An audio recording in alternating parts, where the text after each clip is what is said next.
ప్రవాసీ భారతీయ Diwas every year John 9న ప్రవాసీ భారతీయ దివాస్ని celebrate చేసుకుంటున్నాము. దీన్నే NRI day అని కూడా అంటారు. అయితే జాన్ 9ని ఎందుకు సెలబ్రేట్ చేస్తున్నాము? మహాత్మా గాంధీ గారు సౌత్ ఆఫ్రికా నుంచి ఇండియాకి 1915 జాన్ 9న తిరిగి వచ్చారు. ఈ డేని కొమమరేట్ చేసుకుంటూ ప్రవాసీ భారతీయ దివాస్ని సెలబ్రేట్ చేసుకుంటున్నాము. అయితే దీన్ని ఎవరు ఆర్గనైజ్ చేస్తారు?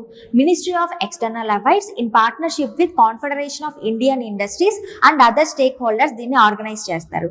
ఇనిషియల్గా high level committee of India's డయాస్పోరాని అపాయింట్ చేశారు. దీనికి చైర్మన్ గా ఎల్ఎం సింఘ్వి గారు ఉన్నారనమాట. సో వీళ్ళు ఏం రికమెండ్ చేశారు అంటే ఎవ్రీ ఇయర్ జాన్ 9న ప్రవాసీ భారతీయ దివాస్ సెలబ్రేట్ చేయాలని చెప్పి రికమెండ్ చేశారు.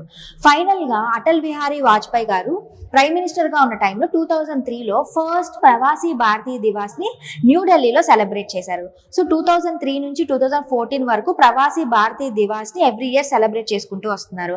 బట్ 2015 నుంచి ఎవ్రీ 2 years వన్స్ బైనియల్ గా సెలబ్రేట్ చేస్తున్నారు.